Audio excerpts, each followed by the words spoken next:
Joe Espada being introduced Monday as the Astros' new manager. He is their longtime bench coach. This will be the sixth managerial hiring this offseason with two to go, the Padres and the Brewers. Let's take a look at what has gone down so far. It's been a big-time run on managers. Bob Melvin to the Giants, Craig Counsell to the Cubs, Ron Washington to the Angels, Carlos Mendoza to the Mets, Espada staying with the Astros, getting a promotion, and Stephen Vogt. We all believe in Stephen Vogt to the Guardians.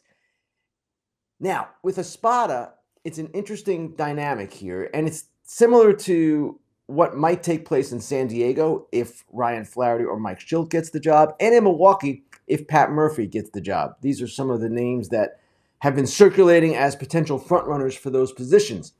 And the reason this dynamic is interesting is because Espada is going from bench coach of his team to manager.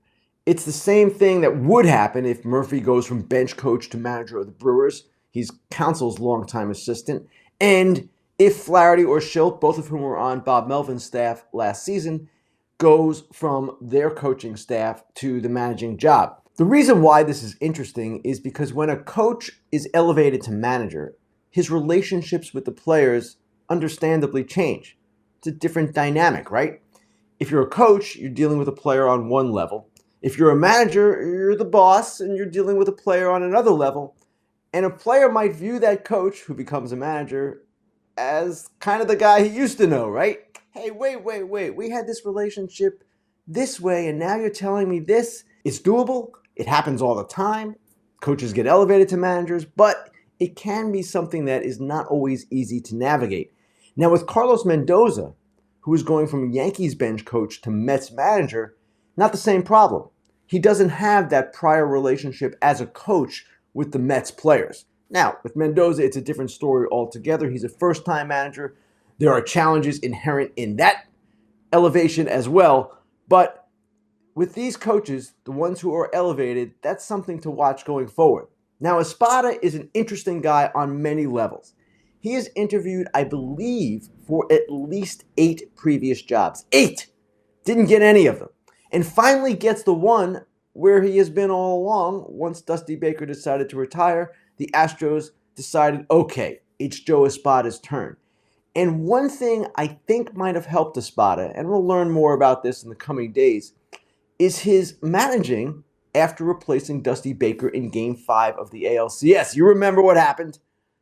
Brian Abreu hits Adolis Garcia. Brian Abreu gets ejected. Dusty gets ejected. 8th inning, all hell breaks loose. And then Espada has to effectively take over as manager. And he made some moves in the 9th inning, leading up to Altuve's 3-run homer, that were moves I don't know that Dusty would have made. Some people with the Astros did not believe that Dusty would have made those moves. I'm talking specifically about Yainer Diaz hitting for Jeremy Pena, and then Jonathan Singleton hitting for Martin Maldonado. Diaz singled, and then Singleton walked, and then Altuve, the 3-run homer, which gave the Astros a 5-4 victory, and at that time, a 3-2 lead in the ALCS. So, at that moment, if you're the Astros general manager, Dana Brown, who is fond of Espada to begin with, and if you're the owner, Jim Crane, you've looked at that sequence of events and thought, well, here is Joe Espada in the most critical of situations. Game 5 of the ALCS. And he handled it beautifully. Handled it in a way that, again, maybe Dusty would not have done. So that moment, that sequence of events, I don't know if it played a role, but it certainly proved that Joe Espada could handle this. Now, the next day, it was interesting. Dusty was in the interview room. We asked him about that. And Dusty didn't really give Joe Espada credit. It seems that they might have had a little friction there. Dusty basically said, I set it all up. I talked to the players in advance. Whatever. Espada was the guy. Espada pushed the buttons, and he did a terrific job in that moment. One more thing on this. Joe Espada will be the 3rd manager hired this offseason from an underrepresented group. The 3rd out of 6 so far. The other 2, Padres, Brewers, we don't know who exactly they're going to hire yet. So that will give Major League Baseball 8 managers from underrepresented groups on opening day. That's the most since 2010. That's a sign of progress for this sport. And I know there are fans out there listening and watching who are saying, Ken, why does this matter? Race should not matter. Ethnicity should not matter. Hire the most qualified person. Well, here's the problem.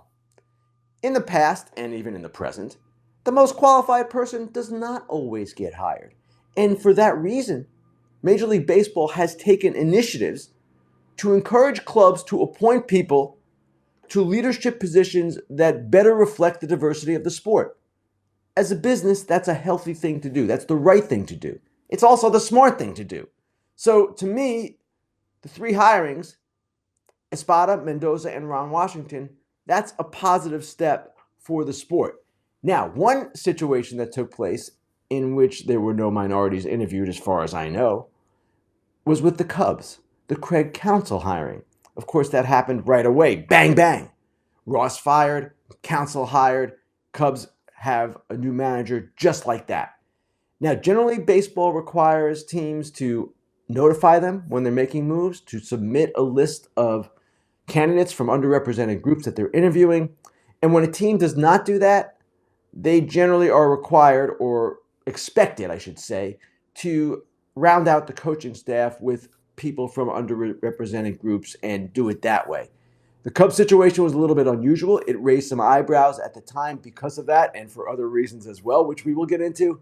But the Cubs, I would expect, will round out their coaching staff with people from underrepresented groups and keep going in that regard.